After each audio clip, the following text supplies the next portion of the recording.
You only have one life, so why not use it to do something that you really enjoy and that feels good to your soul?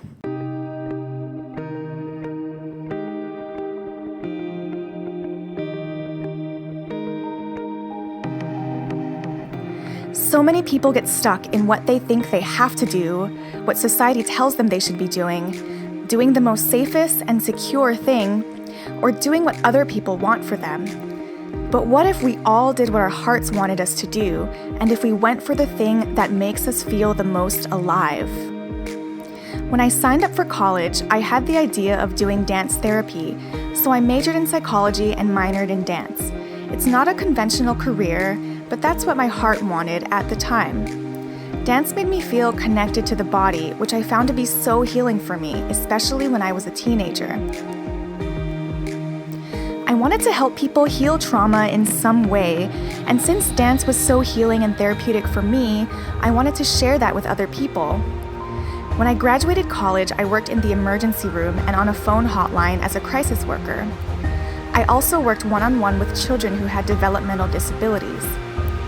I realized that especially with the crisis work, I became quickly burned out, and I wondered if it would really be the right path for me to be any kind of therapist.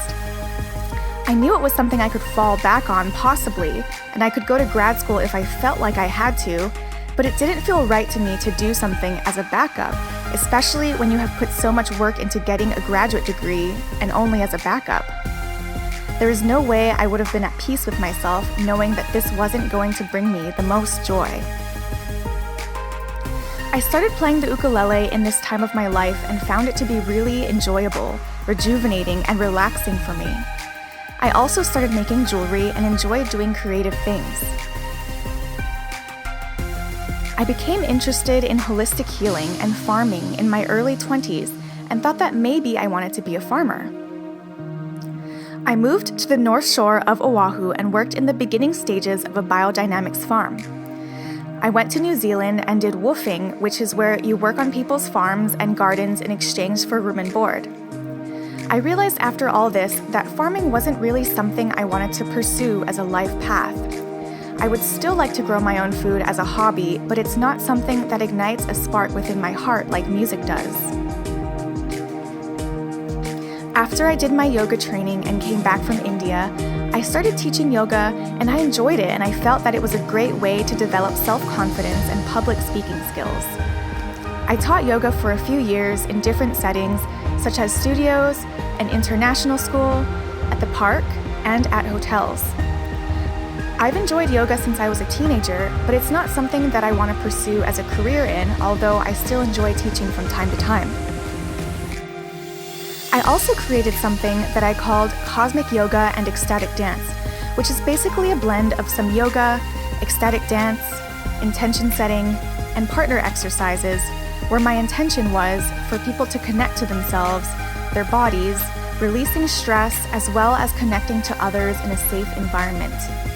This was really fun, but I also felt that it would be another thing on the side. I was pretty confident about wanting to do music after my travels in 2014. I brought my ukulele everywhere and I got a lot of positive feedback. I just knew in my heart that this is something I wanted to do. I didn't know how or when or even if this would happen, but I didn't care too much about that part. I just kept writing, singing, and took little steps to improve what I was doing. The jobs I had, I knew they would be temporary and they were there for me to support me in that moment. When I was a substitute teacher, people would ask if I was going to pursue teaching. I told them no and that I wanted to do my music. And of course, people looked at me like I was crazy, but I didn't care. I also had to take time to heal my nervous system and the trauma that was behind all the tension and anxiety in my body. This is an ongoing process, but I really focused on healing my nervous system for several years, doing a lot of yoga, reading, and most importantly, meditation. Just sitting or laying and doing nothing and focusing on my body was probably what helped me find the most calmness in my life.